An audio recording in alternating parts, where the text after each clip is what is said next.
UKలో 1 year masters. No IELTS required up to 5 years visa. High visa success rate. Telangana ప్రభుత్వం మరో సంచలన నిర్ణయం తీసుకుంది. One state one digital card ఇవ్వాలని యోచిస్తుంది. రేషన్, ఆరోగ్య, ఇతర సంక్షేమ పథకాలన్నిటికీ ఉపయోగపడేలా ప్రతి కుటుంబానికి ఒకే డిజిటల్ కార్డ్ అందించాలని భావిస్తుంది.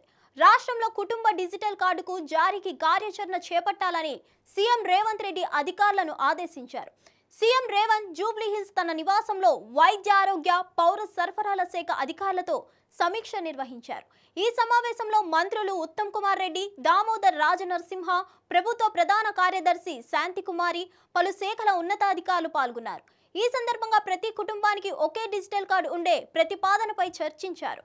ఈ క్రమంలోనే సీఎం రేవంత్ రెడ్డి అధికారులకు కీలక సూచనలు చేశారు.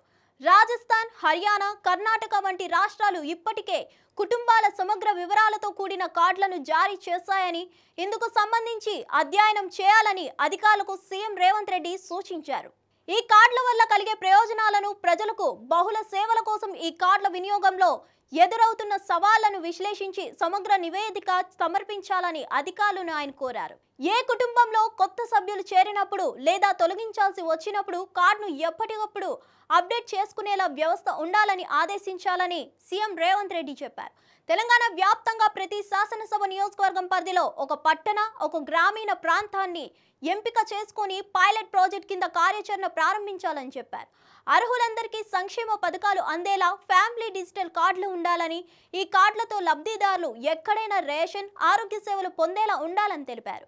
ఫ్యామిలీ డిజిటల్ కార్డుల వ్యవస్థ మానిటరింగ్ కోసం జిల్లాల వారీగా వ్యవస్థలను ఏర్పాటు చేయాలని సీఎం రేవంత్ రెడ్డి తెలిపారు. ఇదిలా ఉంటే మంత్రి ఉత్తమ్ కుమార్ రెడ్డి, మర్రి చెన్నారెడ్డి మానవ వనరుల అభివృద్ధి సంస్థలో రాష్ట్రాల పంటల కొనుగోలుకు సంబంధించి సమీక్ష జరిపారు. ఈ సందర్భంగా ఉత్తమ్ కుమార్ రెడ్డి మాట్లాడుతూ ఖరీఫ్ సీజన్ నుంచే సన్నవరి ధాన్యానికి ప్రభుత్వం 500 బోనస్గా ఇస్తుందని చెప్పారు. ఈ సీజన్లో దొడ్డు, సన్న రకం వరి ధాన్యానికి వేర్వేరు కొనుగోలు కేంద్రాలను ఏర్పాటు చేయనున్నామని తెలిపారు. ప్రతి వరి గింజను ప్రభుత్వం కొనుగోలు చేసి తీరుతుందని చెప్పారు. ఈ సీజన్లో సేకరించిన ధాన్యంతో జనవరి నుంచి రేషన్ దుకాణాల ద్వారా సన్నబియ్యం పంపిణీ చేస్తామని వెల్లడించారు. రాష్ట్రంలోని 3 కోట్ల మంది లబ్ధిదారులకు పౌర సరఫరాల సంస్థ జనవరి నుంచి 6 కిలోల సన్నబియ్యాన్ని పంపిణీ చేస్తుందని చెప్పారు. మరిన్ని అప్డేట్స్ కోసం stay tune to hit TV. Hit TV app ని డౌన్లోడ్ చేసుకోండి. ఇందులో short news, live news, entertainment movies అన్ని అవైలబుల్ గా ఉన్నాయి. Please download Hit TV app. Hit TV app hit TV యాప్ని ఫ్రీగా డౌన్లోడ్ చేసుకోండి.